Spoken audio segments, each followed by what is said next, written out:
4. Doubt, avoidance tendency. The brain of man is programmed with a tendency to quickly remove doubt by reaching some decision.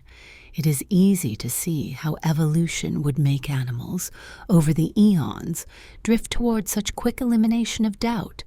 After all, the one thing that is surely counterproductive for a prey animal that is threatened by a predator is to take a long time in deciding what to do. And so, man's doubt avoidance tendency is quite consistent with the history of his ancient non-human ancestors. So pronounced is the tendency in man to quickly remove doubt by reaching some decision that behavior to counter the tendency is required from judges and jurors. Here, delay before decision-making is forced, and one is required to so comport himself prior to conclusion time, so that he is wearing a mask of objectivity.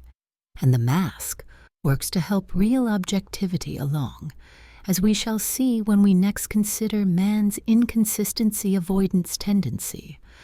Of course, once one has recognized that man has a strong doubt avoidance tendency, it is logical to believe that at least some leaps of religious faith are greatly boosted by this tendency.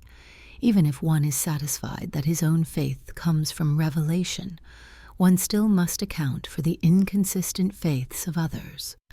And man's doubt avoidance tendency is almost surely a big part of the answer.